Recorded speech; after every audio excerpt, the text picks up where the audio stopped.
Good afternoon, everyone. We are reading from our usual book, Strength for the Day, and the title of our lesson today is When the Storms Come, Why Fear? Our key text is taken from Isaiah 41, verse 10.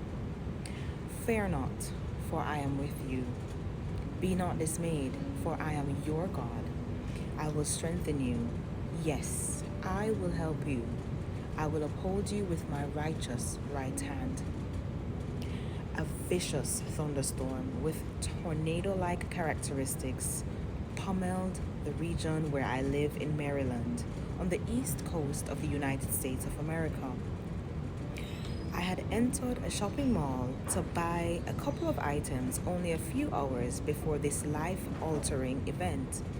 So I was totally unaware of the weather alerts warning everyone to take safety precautions and find shelter.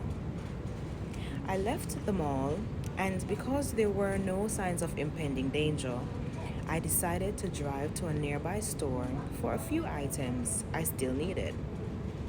Within minutes, I drove into an ominous thunderstorm of epic proportions.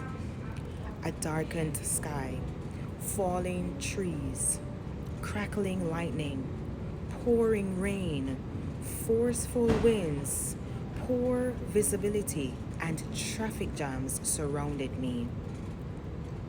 I cried out to God, "Am I going to be okay, Lord?" I was unable to determine my beltway location or find my way home, unaware that God was with me.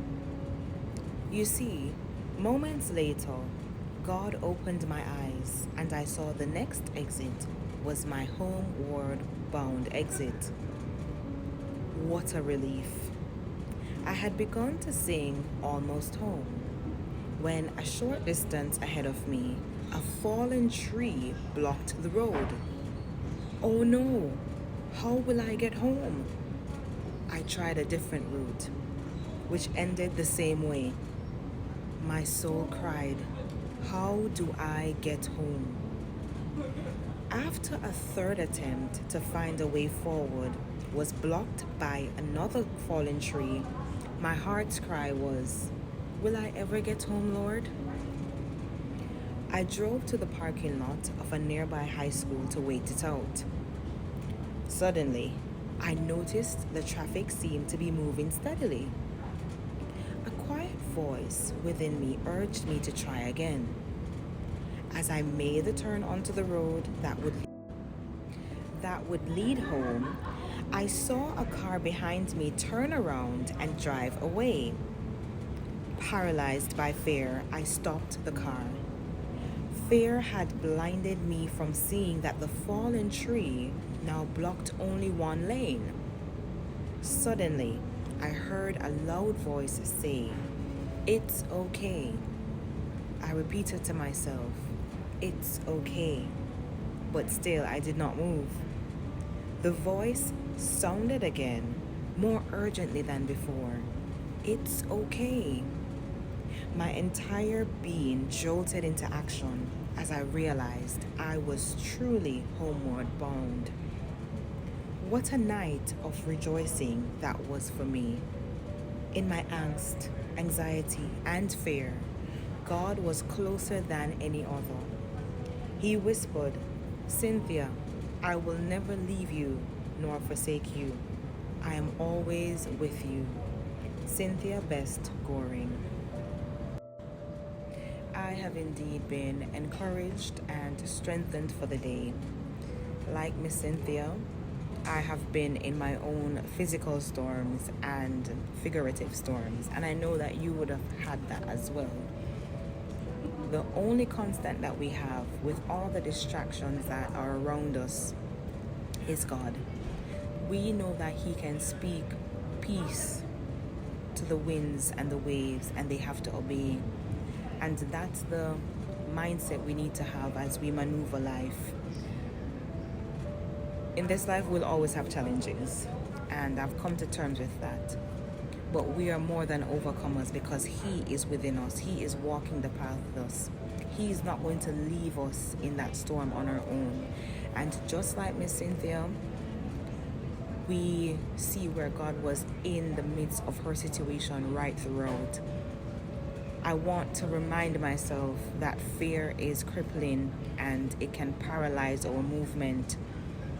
Miss Cynthia had a clear-cut path. Though she could not see it, God had made a path available for her. A way was there for her to go. But because of fear, she just couldn't find herself on the right path. And how many times have we been given an opportunity to go along a certain path that God has chosen for us, and the enemy of souls, so he plants the seed of fear, and unfortunately we water it and allow it to grow and fester until it's uncontrolled, and we are just totally distracted from what God had intentionally placed in our way for us to achieve. It's now slipped out of our hands. But we have a God that when we recognize that fear is taking us over and we invite him into our situation and we say, Father, help me. I cannot do this on my own. Father, take this fear away from me. He answers instantaneously. He changes the situation instantaneously. It does not take him long to work. He just wants you. He wants me to invite him into the situation. And that's all we need to do. We need to have him on board all the time. So we need to have him on board in every situation, in every scenario that presents itself. We need to have him, our Father, our friend, in the midst of it, so that the fear can go away. We need to remind ourselves that he has not given us a spirit of fear. Anything that looks like fear is of the enemy. And so I'm reminding you, I'm reminding myself, let us go boldly before the throne of grace. Let us ask the Lord to give us the strength that we need to be on the path that he has for us. And we need to ask him to just shield us from anything that doesn't look like him, including fear, doubt, guilt, anything that does not reflect the character of Christ. Let's ask God to just shield us from it and step into our God-given purpose, because we are purpose-filled people and purpose cannot be killed. So I want to encourage you, I want to encourage myself. Fear is of the devil. Let's push fear to the side. We are not accepting that. That's not our portion. Let's go boldly because we know we are children of the Most High. Thank you as always for tuning in. I hope you've been encouraged, and I'll see you again tomorrow.